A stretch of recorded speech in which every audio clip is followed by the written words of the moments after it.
Hello friends, welcome to Sri Tamil channel. இன்றைக்கி நம்ம பார்க்க போகிறது ரோட்டோர கடைகளில், பீச்சோர கடைகளில் கிடைக்கிற மாதிரியான ரோட்டு கடை ஸ்டைல் பாவ் பாஜி மசாலா எப்படி செய்யலாம் தான் இன்றைக்கி நம்ம பார்க்க போகிறோம். வீட்லேயே ரொம்ப சுலபமாக நமக்கு தேவையான காய்கறிகள் சேர்த்து ஒரு ஹெல்த்தியான முறையில் நாம் இதை செய்யலாம். செய்கிறது ரொம்ப சுலபம். ப்ரெட்டுக்கு கூட இந்த மாதிரி செஞ்சு சாப்பிட்லாம், ரொம்பவே நல்லாயிருக்கும். முதல்ல ஒரு குக்கரில் 7-8 பீன்ஸை பொடியாக நறுக்கி சேர்த்துக்கங்க. கூடவே ஒரு பெரிய கேரட்டையும் நறுக்கி சேர்த்துக்கலாம். ஒரு 3/4 கப் அளவுக்கு காலிஃப்ளவர் சேர்த்துக்கங்க. 2 பெரிய உருளைக்கிழங்கை தோலை சீவிட்டு கொஞ்சம் சின்ன பீசஸாக நறுக்கி சேர்த்துக்கங்க.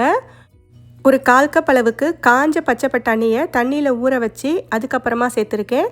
உங்ககிட்ட ஃப்ரெஷ்ஷான பச்சை பட்டாணி இருந்தாலும் நீங்கள் சேர்த்துக்கலாம். அடுத்து இதில் ஒரு 2 கப் அளவுக்கு தண்ணி சேர்த்துக்கங்க. கூடவே கொஞ்சமாக மஞ்சள் தூள், ஒரு 1/4 ஸ்பூன் அளவுக்கு தனி மிளகாய் தூள், ஒரு 1/4 ஸ்பூன் அளவுக்கு உப்பு சேர்த்துக்கங்க. கடைகளில் பார்த்தீங்கன்னா கலருக்காக ஃபுட் கலர் சேர்ப்பாங்க. நாம் அதுக்கு பதிலாக ஒரு சின்ன துண்டு பீட்ரூட்டை தோலை சீவிட்டு சேர்த்துக்கங்க. இதுக்கு பதிலாக காஷ்மீரி சில்லி பவுடர் கூட நீங்கள் சேர்த்துக்கலாம். காய்கறிகள் பார்த்தீங்கன்னா உங்கள் விருப்பத்துக்கு ஏற்ற மாதிரி கூட்டி குறைச்சி எந்த அளவுக்கு வேணால் நீங்கள் சேர்த்துக்கலாம். இப்போ குக்கரை மூடி போட்டு மீடியம் ஃப்ளேமில் வச்சு ஒரு 4 விசில் வேக வச்சு எடுத்துக்கோங்க. ஸ்டீம் இறங்கினதுக்கப்புறம் திறந்து பார்த்தீங்கன்னா காய்கறிகள் நல்லா வெந்து வந்திருக்கும். ஒரு மேஷர் இல்லைன்னா மற்ற வச்சு நல்லா ஸ்மூத்தாக மசிச்சு விட்டுக்கோங்க. லேசாக சூடாக இருக்கும்போதே மசிச்சு விட்டிங்கன்னா உங்களுக்கு ஈஸியாக மசிக்க வந்துடும். பொறுமையாக எல்லாத்தையும் சேர்த்து நல்லா மசிச்சு விட்டுக்கோங்க. இப்போ பார்த்திங்கன்னா நல்லா மசிஞ்சு வந்துடுச்சு. இந்தளவுக்கு நல்லா மசிஞ்சு வந்ததும் இதை எடுத்து தனியாக வச்சுடுங்க. அடுத்து ஒரு அகலமான பேனில் 2 டேபிள் ஸ்பூன் எண்ணெய் சேர்த்துக்காங்க. கூடவே 1 டேபிள் ஸ்பூன் பட்டர் சேர்த்துக்காங்க. இந்த ரெசிபிக்கு எந்த அளவுக்கு பட்டர் சேர்க்குறீங்களோ அந்தளவுக்கு டேஸ்ட்டும் ரொம்பவே நல்லாயிருக்கும். இப்போ இது ரெண்டுமே லேசாக உருகி வந்ததும் அடுத்து இதில் ஒரு 1/2 ஸ்பூன் அளவுக்கு சீரகம் சேர்த்து தாளிச்சுக்கோங்க. சீரகம் பொரிஞ்சு வந்ததும் 2 பெரிய வெங்காயத்தை எந்த அளவுக்கு பொடியாக நறுக்க முடியுமோ அந்த அளவுக்கு பொடியாக நறுக்கி சேர்த்துக்கங்க. இப்போ இந்த வெங்காயம் நல்லா வதங்கி செவந்து வரணும், லேசாக நிறம் மாறி வரணும். அது வரைக்கும் நாம் இதை வதக்கி விட்டுக்கலாம். வெங்காயம் வதங்கும் போதே ஒரு 3 பச்சை மிளகாயை நல்லா பொடியாக நறுக்கி சேர்த்துக்கங்க. இந்த வெங்காயம் பார்த்திங்கன்னா நல்லா பொன்னிறமாக வதங்கி லேசாக நிறம் மாறி வரணும். அது வரைக்கும் நாம் இதை வதக்கி விட்டுக்கலாம். கொஞ்ச நேரத்துலேயே பார்த்திங்கன்னா வெங்காயம் நல்லா வதங்கி வந்துடுச்சு. இந்த அளவுக்கு வதங்கி வந்ததும் 1 டேபிள் ஸ்பூன் அளவுக்கு இஞ்சி பூண்டு விழுது சேர்த்துக்கங்க. இஞ்சி பூண்டு விழுது சேர்த்து அதோட பச்சை வாசனை போகிற வரைக்கும் நல்லா வதக்கி விட்டுக்கங்க. அடுத்து இதில் ஒரு 3 தக்காளியை நல்லா பொடி பொடியாக நறுக்கி சேர்த்துக்கங்க. கூடவே ஒரு 1/4 கப் அளவுக்கு பொடியாய் நறுக்கிய கொடமிளகாய் சேர்த்துக்கங்க. இப்போ இது ரெண்டையும் சேர்த்து நல்லா வதக்கி விட்டுக்கலாம்.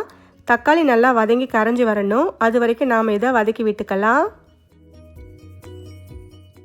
தக்காளி பார்த்திங்கன்னா இந்த அளவுக்கு நல்லா வதங்கி வந்துடுச்சு. அடுத்து இதில் கொஞ்சமாக மஞ்சள் தூள் சேர்த்துக்கங்க. கூடவே 1 ஸ்பூன் அளவுக்கு தனி மிளகாய் தூள் சேர்த்துக்கங்க.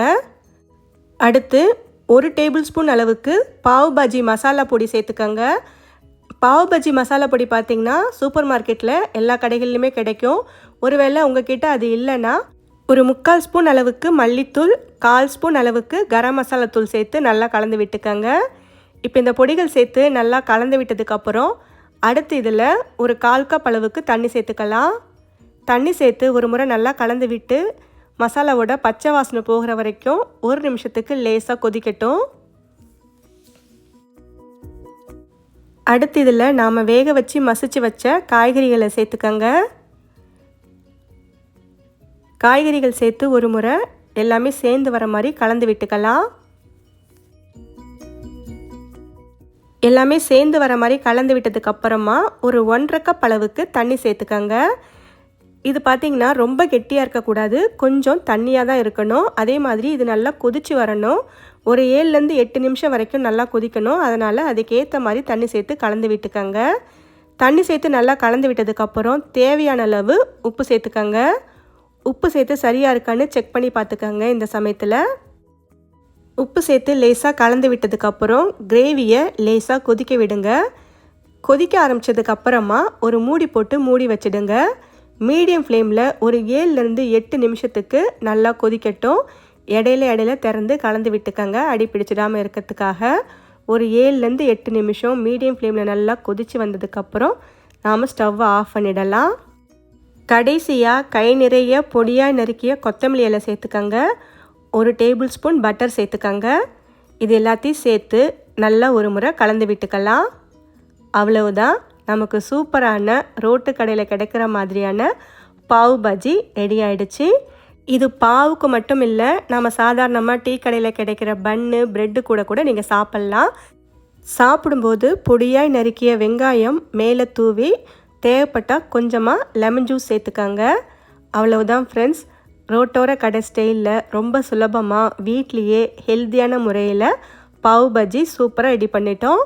இதை உங்கள் வீட்டில் ஒரு முறை ட்ரை பண்ணி பார்த்துட்டு எப்படி இருக்குன்னு சொல்லுங்கள். இந்த ரெசிபி உங்களுக்கு பிடிச்சிருந்தா லைக் பண்ணுங்கள், ஷேர் பண்ணுங்கள், ஸ்ரீ தமிழ் சேனலுக்கு சப்ஸ்கிரைப் பண்ணுங்கள். தேங்க்ஸ் ஃபார் வாட்சிங்.